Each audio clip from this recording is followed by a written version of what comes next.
حضرت عمر رضی اللہ تعالیٰ عنہ روایت کرتے ہیں کہ زید بن سعنہ نامی ایک یہودی تھا جس کو حضور نے قرض دینا تھا۔ آقا کریم علیہ الصلوۃ والسلام دو جہاں کے مالک ہیں، لیکن حضور کا فقر اختیاری تھا۔ آقا کریم علیہ السلام کے گھر میں بسا اوقات کتنے کتنے دن چولہا نہیں جلا کرتا تھا۔ حضور ادھار لے کر کے لوگوں کی مصیبتوں کو بھی دور کرتے، اور گھر کا چولہا بھی بعض اوقات ادھار لے کے گرم کرنا پڑتا۔ اعلیٰ حضرت فرماتے ہیں مال کے کونین ہیں گو پاس کچھ رکھتے نہیں، دو جہاں کی نعمتیں ہیں ان کے خالی ہاتھ میں۔ تو کہتے ہیں کہ ایک دن حضور علیہ السلام کی خدمت میں ایک شخص حاضر ہوا جس کا نام زید بن سعنہ ہے اور یہودی ہے، اور اس نے حضور علیہ السلام سے قرض کا تقاضا کیا، لیکن تقاضا اتنے سخت انداز سے کیا کہ اس نے حضور علیہ السلام کی قمیص کو پکڑ کے کھینچا بھی۔ تو حضرت عمر رضی اللہ تعالیٰ عنہ نے جب دیکھا تو بڑے گھور کے اس کی جانب دیکھا اور اس کو پیچھے ہٹاتے ہوئے کہا کہ تجھے شرم نہیں آ رہی کہ اللہ کے رسول کے ساتھ کیسے سلوک کر رہا ہے اور میں تیرے سامنے موجود ہوں؟ تو حضرت نبی رحمت صلی اللہ علیہ وسلم نے حضرت عمر کو کہا عمر مجھے تجھ سے اس بات کی توقع نہیں تھی۔ ذرا غور کیجئے حضور علیہ السلام کی اس سیرت کے انداز کو۔ ایک شخص آ رہا ہے اور حضور سے سختی کر رہا ہے، ابھی حضور کو قرض لٹانے کی جو تاریخ ہے اس میں بھی 4 دن باقی رہتے ہیں اور وہ ناجائز سختی کر رہا ہے۔ حضرت عمر رضی اللہ تعالیٰ عنہ نے جب اس کو گھورا اور سختی کی تو حضور علیہ السلام نے فرمایا عمر مجھے تیرے سے اس بات کی توقع نہیں تھی، تمہارا کام تو یہ تھا کہ مجھے حسن ادا کی تلقین کرتے کہ اچھے انداز سے قرض واپس کرو، اور اس کو جو ہے وہ نرمی کی تلقین کرتے، اور پھر آقا کریم علیہ السلام نے فرمایا اس کا قرض ادا کر دو، اور اے عمر جو تم نے اس کو گھورا ہے اس کے بدلے میں 20 وسق زیادہ کھجوریں بھی تم اس کو دو گے۔ تو زید بن سعنہ نے جب حضور علیہ السلام کی اس سیرت اور اس کردار کو دیکھا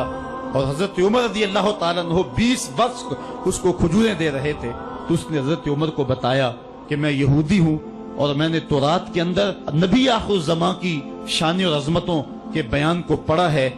یہ بات ابھی رہ گئی تھی، باقی ساری نشانیاں میں نے حضور میں دیکھ لی تھی، اب یہ نشانی رہ گئی تھی، آج میں نے یہ بھی دیکھ لی۔ اور پھر وہ حضور کی خدمت میں حاضر ہو کر اسلام کے دائرے میں داخل ہو کر حضور کا عبدی غلام بن جاتا ہے۔ تو یہ انداز حضور علیہ السلام کی سیرت کا زمانے کو حضور علیہ السلام کے قریب کرتا ہے۔ میرا رب خود کہتا ہے لو کنت فظا غلیظ القلب لانفضوا من حولک، اے محبوب اگر تو ترش مزاج اور تنگ دل ہوتا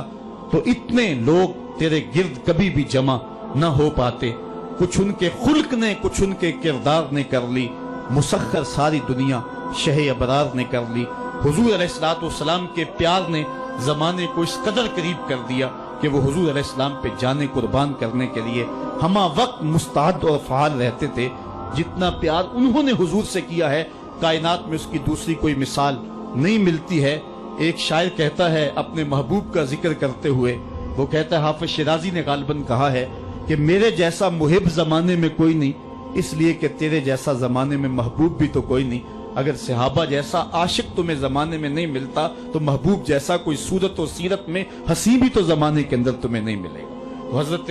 سیدنا انس کے لفظ کان رسول اللہ صلی اللہ علیہ وسلم احسن الناس، حضور لوگوں میں سب سے زیادہ حسین ہے۔ اور دوسری بات کان رسول اللہ اجود الناس، حضور سب سے زیادہ سخی ہیں۔ ایک شخص حضور کی خدمت میں حاضر ہوا اور اس نے سوال کیا، 2 پہاڑوں کے درمیان جتنی جگہ ہوتی ہے اتنی بکریاں تھیں حضور کے پاس، حضور نے ساری اس کو عطا کر دی۔ وہ واپس جا کے اپنی قوم سے کہنے لگا کہ محمد عربی ایسا شخص ہے اتنا عطا کرتا ہے کہ پھر کمی کا شائبہ ہی باقی نہیں رہتا۔ تیسری بات حضرت انس فرماتے ہیں کان رسول اللہ صلی اللہ علیہ وسلم احسن الناس واجود الناس واشجع الناس، کہتے ہیں کہ حضور جتنے دلیر تھے جتنے بہادر تھے، کائنات کے تر اتنا بہادر ہم نے کوئی نہیں دیکھا۔ مولا کائنات فرماتے تھے جب جنگ کی بھٹی گرم ہوتی تو ہم دیکھتے کہ سب سے آگے بڑھ کر حملہ کرنے والے محمد عربی ہی ہوا کرتے تھے، اور ہم حضور علیہ السلام کی اوٹ میں ہوا کرتے تھے۔ آقا کریم علیہ السلام نے اپنی زندگی میں اپنی تلوار سے اور اپنے نیزے سے جو ہے وہ کسی کو قتل نہیں کیا ہے، صرف ابی بن خلف وہ بد نصیب شخص تھا جس نے کہا تھا کہ میں نے گھوڑا رکھا ہے جس کو 16 رتن مکئی کے دانے روز ڈالتا ہوں اور اس گھوڑے کے اوپر سوار ہو کے میں آؤں گا اور اے محمد معاذ اللہ آپ کو شہید کر دوں گا، تو حضور علیہ السلام نے فرمایا اللہ نے چاہا تو میں تجھے قتل کروں گا۔ اور پھر غزوہ احد کے موقع پہ جب وہ آیا، کہنے لگا کہ میرا راستہ چھوڑ دو، اور پھر وہ گھوڑا لے کر کے آگے بڑھا۔ صحابہ آگے بڑھنے لگے تو حضور نے فرمایا پیچھے ہٹ جاؤ۔ حضرت حارث بن سما سے حضور نے چھوٹا سا نیزہ لیا اور آگے بڑھ کے اللہ کے محبوب علیہ السلام نے اس کے گلے کے قریب اس کا ہلکا سا کچوکا دیا اور چھوٹا سا زخم اس کی گردن پہ لگا تو وہ بھاگتا تھا اور چیختا تھا اور کہتا تھا کہ قاتلنی محمد، محمد نے مجھے قتل کر دیا ہے۔ لشکر والوں نے کہا ابی بن خلف عجیب بات ہے، ایک چھوٹا سا زخم ہے اور تو اتنا شور ڈال رہا ہے۔ اس نے کہا تم نہیں جانتے ہو کہ مجھے کتنی اس کی تکلیف ہو رہی ہے، اگر میری اس تکلیف کو پورے لشکر میں بانٹ دیا جائے تو سارا لشکر مر جائے، جو تکلیف مجھے محمد کی اس ضرب سے پہنچی ہے۔ اس نے کہا مجھے محمد نے کہا تھا کہ تجھے میں قتل کروں گا، اس نے تو پھر مجھے نیزہ مارا ہے، مجھے یقین ہے کہ اگر وہ میری جانب غصے سے تھوک بھی دیتا میں پھر بھی نہ بچ سکتا۔ تو یہ حضور علیہ الصلوۃ والسلام کی جو ہے وہ دلیری اور بہادری کے قصے ہیں کہ آقا کریم علیہ السلام کی ضرب کو کون برداشت کرے، ایک معمولی خراش برداشت نہ کر سکا اور نارے جہنم میں جہنم کا وہ کتا جا پہنچا۔ تو آقا کریم علیہ الصلوۃ والسلام کی سیرت کے اس عنوان کو حضرت انس نے کتنے خوبصورت انداز میں بیان کیا۔ کان رسول اللہ صلی اللہ علیہ وسلم احسن الناس و اجود الناس و اشجع الناس، لوگوں میں سب سے دلیر بھی حضور، سب سے سخی بھی حضور، اور سب سے صورت و سیرت میں حسین بھی حضور۔ حضرت نبی رحمت صلی اللہ علیہ وسلم غزوہ حنین کے موقع پہ آپ دیکھیں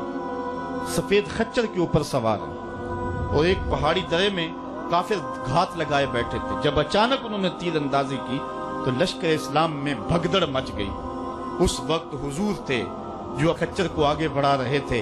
حضرت عباس رضی اللہ تعالیٰ عنہ رکاب تھامے تھے اور آقا کریم کہہ رہے تھے انا نبی لا کذب انا ابن عبد المطلب، میں نبی ہوں اس میں کوئی جھوٹ نہیں، میں عبد المطلب کا بیٹا ہوں۔ تو حضور علیہ السلام کا یہ انداز کہ جب میدان کے اندر بھگدڑ مچی ہے تو سب سے آگے بڑھ کر کے کفار پر حملہ کرنے والے سفید خچر کے اوپر مصطفیٰ ہیں۔ علماء نے حضور کی بہادری کے اس قصے کو بیان کرتے ہوئے فرمایا جنگوں میں خچر کا سفید ہونا، ایک تو خچر کا ہونا بہادری پہ دلیل ہے اس لیے کہ گھوڑے رکھے جاتے ہیں کہ بھاگنا آسان ہو، اور دوسرا مٹیالے رنگ کے جو ہیں وہ جانوروں کی سواری کی جاتی ہے، یہ فوج کی وردی کا رنگ مٹیالہ، اس کی حکمت بھی یہ ہے۔ لیکن آقا کریم علیہ الصلوۃ والسلام سفید خچر پہ جو ہے وہ سوار تھے۔ حضور اتنے شجاع تھے، اتنے بہادر تھے، میدان میں بھاگنے کے لیے نہیں آتے تھے بلکہ حضور کفر کے چھکے چھڑانے کے لیے میدان میں داخل ہوا کرتے تھے۔ آقا کریم علیہ الصلوۃ والسلام کی سیرت کا وہ کون سا پہلو ہے اور وہ کون سا رنگ ہے جس نے معاشرے کو روشنی اور معاشرے کو اجالا نہیں دیا؟ آج میرے اور آپ کے آقا و مولا کی یہ سیرت ہمیں حضور علیہ الصلوۃ والسلام کی محبت کا حقدار بنائے گی۔ حضور اس دنیا کے اوپر مکارم اخلاق کی تکمیل کے لیے جلوہ گر ہوئے اور قرآن آپ کے خلق کی گواہی ہے، اس لیے حضور کی سیرت کو اپنانے کا تقاضا یقیناً آج کی اس بابرکت محفل میں آج کا یہ اجتماع ہم سے کر رہا ہے۔ ہم اپنی زندگی کو اور طرز حیات کو حضور کی سیرت کے سانچے میں ڈھال کر کے زندگی کی ایک ایک سانس اور ایک ایک لمحہ حضور کے نام پہ گزار دیں گے۔ اور آقا کریم علیہ الصلوۃ والسلام نے جس انداز سے اپنا خوبصورت زمانہ اور حیات ظاہری کا وقت گزارا اور ہمارے لیے روشنی چھوڑی، وہ قیامت تک آنے والی نسلوں کے لیے ایک اجالا ہے۔ امت مسلمہ بھانج نہیں ہے کہ اس کو عبادات کا طریقہ کسی اور جگہ سے لینا پڑے اور حسن اخلاق کسی اور جگہ سے لینا پڑے، اس کو قوانین کسی اور جگہ سے لینے پڑیں اور ان کو جو ہے وہ اپنی عائلی زندگی کا نظام کسی اور جگہ سے لینا پڑے۔ ہماری زندگی کے سارے نمونے مصطفیٰ کریم کی ذات میں موجود ہیں۔ میرے رب نے کہا لَقَدْ كَانَ لَكُمْ فِي رَسُولِ اللَّهِ أُسْوَةٌ حَسَنَةٌ، حضور کی زندگی تمہارے لیے بہترین نمونہ ہے۔ اللہ حضور کی زندگی کا نور ہمارے من میں اتار دے، ہمارے باطن کو حرارت اور نور اور اجلا پن نصیب کرے۔ کار ما آخر شدو آخر ز ما کار نشد، مشت خاک ما غبارے کوچہ یار نشد، و آخر دعوانا ان الحمدللہ رب العالمین۔